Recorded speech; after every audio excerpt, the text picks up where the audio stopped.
আবারও কি বড় যুদ্ধের দ্বারপ্রান্তে মধ্যপ্রাচ্য? যুক্তরাষ্ট্রের কথিত নতুন সামরিক পরিকল্পনার খবর প্রকাশ্যে আসতেই ইরান থেকে এসেছে কঠোর পাল্টা সতর্কবার্তা। আর সেই বার্তার কেন্দ্রবিন্দুতে রয়েছেন ইরানের প্রভাবশালী নতুন সর্বোচ্চ নেতা মুস্তফা আলী খামেনি। বিভিন্ন আন্তর্জাতিক গণমাধ্যমের প্রতিবেদন অনুযায়ী ওয়াশিংটনে ইরানকে লক্ষ্য করে আরও বড় সামরিক পদক্ষেপের আলোচনা চলছে। মার্কিন সামরিক মহল নাকি 1 থেকে 2 সপ্তাহ ব্যাপী ব্যাপক বিমান হামলার সম্ভাব্য পরিকল্পনা প্রস্তুত করেছে। লক্ষ্য হতে পারে ইরানের ক্ষেপণাস্ত্র সক্ষমতা এবং গুরুত্বপূর্ণ সামরিক অবকাঠামো। অন্যদিকে ইসরায়েল চাইছে ইরানের উপর আরও কঠোর সামরিক ও অর্থনৈতিক চাপ বাড়ানো হোক। AKS অর্জন করল Guinness world records.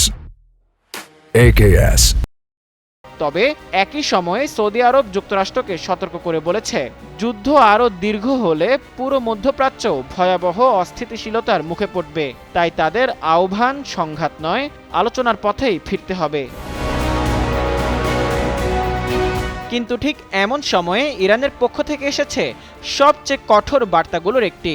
Tasnim news এজেন্সিকে দেয়া এক সাক্ষাৎকারে ইরানের এক জ্যেষ্ঠ নিরাপত্তা কর্মকর্তা দাবি করেছেন, যুক্তরাষ্ট্র বা ইসরায়েল যদি ইরানের বিদ্যুৎ কেন্দ্র, সেতু বা গুরুত্বপূর্ণ অবকাঠামোয় হামলা চালায়, তাহলে তার জবাবে ইসরায়েল গুরুত্বপূর্ণ স্থাপনা এবং মধ্যপ্রাচ্যে যুক্তরাষ্ট্রের জ্বালানি অবকাঠামোকে লক্ষ্য করে পাল্টা হামলা চালানো হবে। তার ভাষায়, এই পরিকল্পনা আগেই প্রস্তুত করা হয়েছে। ইরানের অভ্যন্তরীণ সূত্রগুলোর দাবি, মোস্তফা খামেনির ঘনিষ্ঠ মহলও স্পষ্ট বার্তা দিয়েছে, চাপ বা হামলার মুখে তেহরান কোনোভাবেই নতি স্বীকার করবে না, বরং প্রয়োজন হলে পাল্টা জবাব আরও কঠোর হবে। এদিকে যুক্তরাষ্ট্রের ভেতর যুদ্ধ নিয়ে মতভেদ বাড়ছে।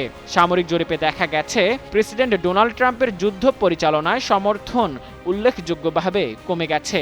মাত্র 28% মার্কিন নাগরিক ট্রাম্পের যুদ্ধ পরিচালনায় সমর্থন দিচ্ছেন। এমনকি সিনেটেও যুদ্ধের কৌশল নিয়ে প্রশ্ন তুলছেন অনেক আইনপ্রণেতা।